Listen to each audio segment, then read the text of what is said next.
The Queen yesterday delivered her 60th televised Christmas broadcast to the nation, the first in 1957, there wasn't one in 1969, was a watershed moment, and not only because it was the head of state's first use of the new medium rather than radio. Her Majesty took the opportunity of being seen by families gathered together for the festivities to address criticisms that the monarchy was not adapting to the new, non-deferential post-war world. She hoped that by using the television in this way, she might make her communication more personal and direct. She said, "Now, at least for a few minutes, I welcome you to the peace of my own home." Yesterday, Her Majesty remarked upon how far media technology has changed in 6 decades and yet how the circumstances of her broadcast remain largely the same. Most people, she observed, watch her message at home, and the Queen described Christmas as a festival of the home.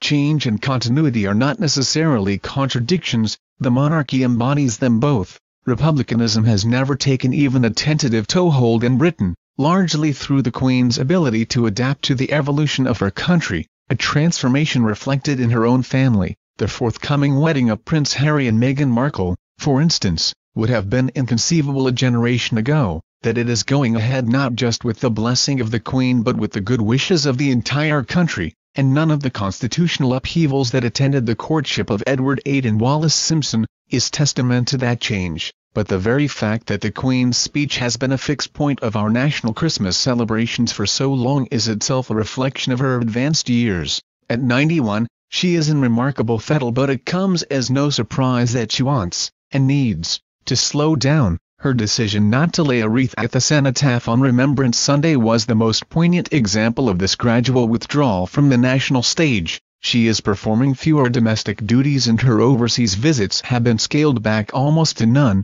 which, after 271 official trips since her accession, is perfectly acceptable. Her role at the cenotaph was taken by the Prince of Wales, who can be expected to assume more of the monarch's functions in the coming years, as can the Duke and Duchess of Cambridge. We are witnessing a steady, dignified, almost imperceptible transition, very much in keeping with the tendency of her reign to avoid anything too dramatic. The reason why there was no Christmas address in 1969 was because that year saw the screening of the BBC documentary The Royal Family, a landmark occasion that took people behind the scenes for the first time and coincided with the investiture of the Prince of Wales. It was felt subsequently, however, that this had been a bit too intrusive, so the palace decided the Christmas address that year would be written rather than broadcast. Again, this was to ensure that modernization was gradual and controlled, rather than sudden and dramatic. Today, with the Queen's grandchildren appearing regularly on TV and Prince Harry about to guest edit an edition of the BBC's Today radio program,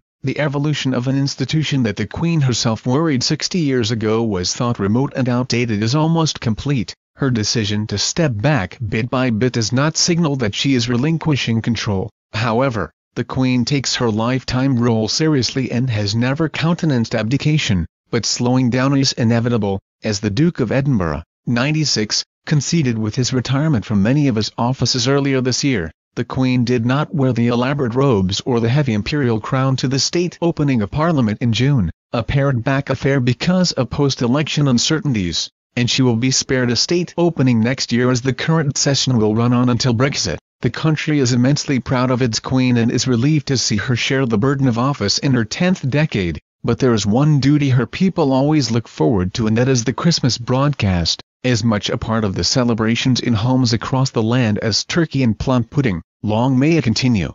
Thank you for watching.